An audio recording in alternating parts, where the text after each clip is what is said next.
Found an R8 out in the wild.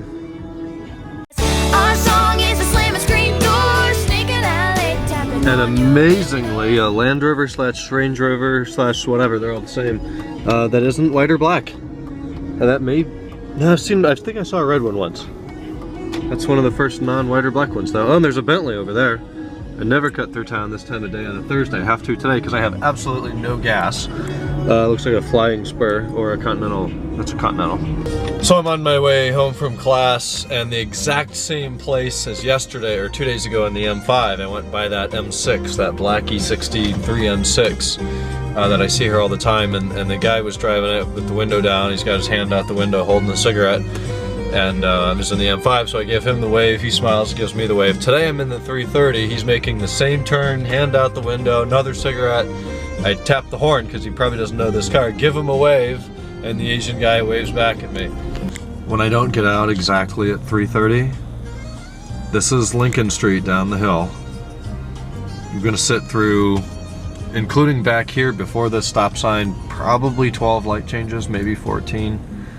I got here at 3:36, it's 3:45, so we're at 9 minutes and we're not quite yet to that first stop sign. You can see the traffic light right back there where I started from. If I get here at 3:32, I'll only have to wait maybe 4 or 5 light changes down there. But if it's after 3:35, no, it's gonna be 20 minutes. Like, it'll be 4 o'clock before I'm out of downtown Kent, and downtown Kent is less than a mile over here behind these houses. It is totally nuts how from 3:32 to 4 o'clock is gridlock. After 4, it opens up again until the 5 o'clock rush hour, and before 3:32, it's fine.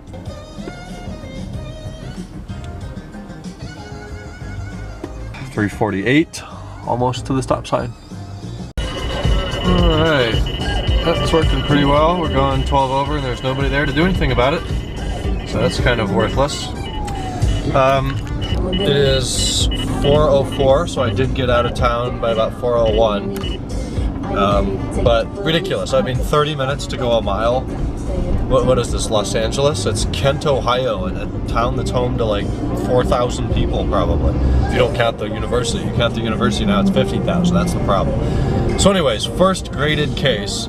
There were 2 cases that were optional just so we could familiarize ourselves with it, and then build upon his feedback and recommendations. We only did one of those. We got an 80 on that. So the first graded one, we did a 90. And there's like 4 or 5 more. They're pretty much every week now through Thanksgiving. I mean, they take hours, several hours, 4 or 5 hours just to read the case. It's ludicrous what kind of work this is, and it's just stupid. When you've done it twice, you either know that you know how to do it or you don't. So, got to do another one now. It's on Newell. I don't know what Newell is. I knew about Apple and Disney and Microsoft, obviously, but now we're getting into more specific companies. I'm gonna go home. I'm gonna eat. I'm starving. I've got a bunch of mail I need to get through. Apple released some new Macs today, which they're just as much garbage as they are cool. So let's talk about why they're cool. Space gray and silver. The space gray option's awesome. Huge trackpad, twice the current size. That's sweet. It's got that really small keyboard that the MacBook that came out earlier this year or last year had. I really like that. There's less feedback, but the feedback you do have is like really crisp and tight, and it's a smaller profile keyboard. Better display, better speakers, has a headphone jack, amazingly. Same battery life, fast processors, up to 4 gigs of graphics RAM in the loaded 15-inch. So the specs look great until you look at the connectivity. So I don't care about the 13-inch at all. So the 15-inch, and I didn't even mention the touch bar. It's got this capacitive touch bar in place of the options or the functions keys that changes based on the application. That seems like a total gimmick feature to me. I don't see any reason for that whatsoever. I do think it's cool that the Touch ID button, or Touch ID, is being integrated for authentication, Apple Pay. It's on the power button, sapphire crystal over it. That's awesome. Touch ID is necessary. The rest of it, a capacitive touch button instead of physical hard keys. Why? Why do we need that? Why do we need a dedicated button to open Google when we can just go hit Command 4 for our 4th bookmark in Safari, which might be Google? they're just looking for ways now to change it. You know, they used to do innovation that was necessary. They were improvements. Finally, we can do this. Now this is so much easier, so forth. Now the innovations that they implement and force down our throats are like, well, okay, I guess that works too, but it has no benefit. It's just a workaround. Why? Why do we need that? We don't. Why I think they're dumb, and partially why I'm not going to even consider upgrading to one in the foreseeable future, is the total lack of connectivity. It has 4 USB-C ports, which they're calling Thunderbolt 3. Well, that's nice, but nothing uses USB-C. Nothing. It's a totally new standard. Nobody uses it. It's worthless. Why are they going to USB-C? So Thunderbolt 2 was nice. It was kind of big, a little smaller than FireWire 400. What, 10 gigabits or something was the threshold of that interface. And they've already abandoned that for USB-C. And in about 10 months, they'll probably come out with something else that will make everything else obsolete again. So no more HDMI, no more SD card, no more USB. When was the last time Apple sold a computer without a USB port? I mean, unacceptable, totally unacceptable that they're selling computers that you go buy an iPhone or an iPad and it comes with a Lightning to USB cable. But the Mac that you buy for $3,000 doesn't have a USB port? How do I sync my phone? How do I charge my phone? How do I import vlog clips from my camera? How do I import pictures from my camera? It's bad enough that they got rid of Ethernet, which I've learned to live without now. I even have an adapter from USB 2, which would now require another adapter, or to Thunderbolt 2, would require another adapter from Thunderbolt 2 to Thunderbolt 3. This is going to be a long clip. I'm involved now. I'm totally invested in this. This is just freaking retarded that they're getting rid of everything and adding these ports that don't do anything so they can create their own standards. Same deal with a headphone jack. iPhone 7, no headphone jack. I tried to justify that to myself by saying, oh, it'll be thinner. It's not.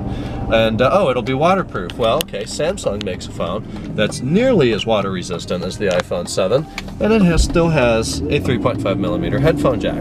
Apple's just looking for ways to put themselves on the map, good or bad, by doing stuff that's really frowned upon. And sometimes I like that. They got rid of the CD drive.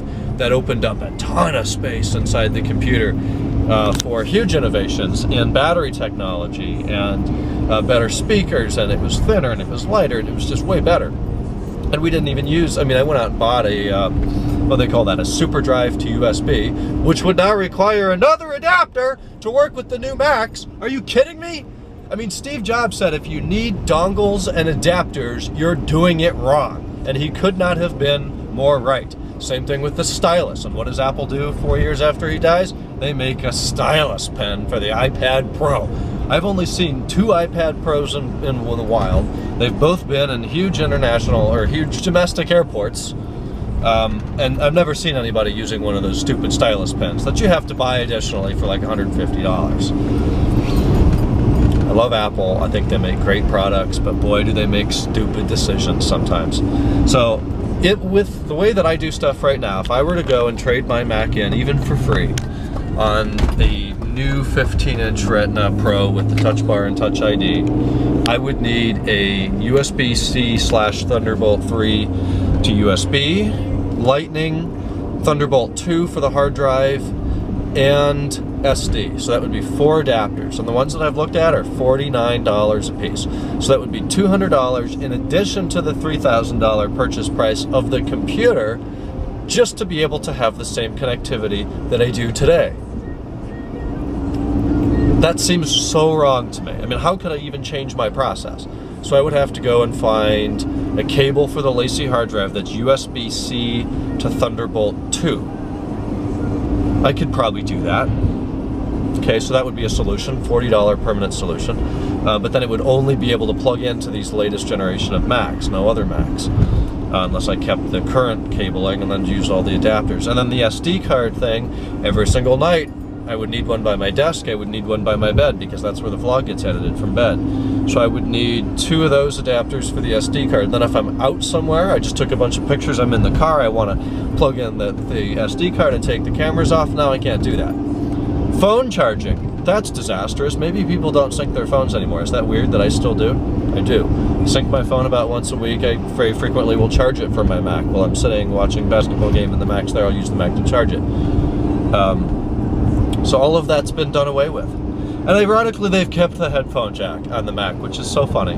So they delete it from the iPhone, but keep it on the Mac. And thank God they did, because then you would need a USB-C to 3.5mm audio adapter.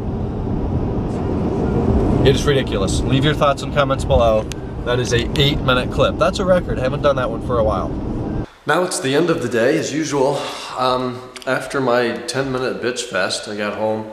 Actually relaxed for a little bit, got through some mail and watched some Family Guy. Then about 7, I headed up to where Megan works. She needed some good pictures taken of the products they offer to put on a website or some sort of advertising promotional job. So took the T5i up there, did a bunch of pictures, went back, spent some time with her. Just got home a little bit ago. It's 12 something. I'm gonna wrap tonight up and get to bed, get through the rest of the mail because it's a never-ending project, and get to bed. Tomorrow's Friday. I think Kennan's coming over. We're going to work on part 2 of that discussion, which is going to suck. We may actually just skip doing it and do the extra credit that she offered in its place to earn similar points. I'm not sure.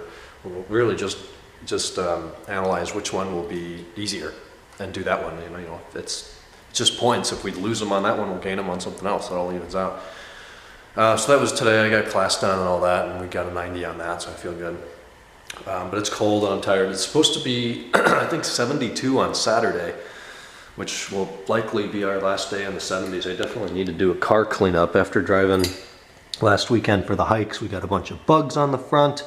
I don't know how, like, I was on the highway for maybe 10 minutes and we've just got all these bugs. That one looks like a chip, but it's not. I don't get it. It's like 10 minutes. So you can drive in San Diego for days on the highway and you don't get this many bugs, but that's the city environment instead of through cornfields. So I'm going to bed. I'll talk to you guys on Friday already. Good night.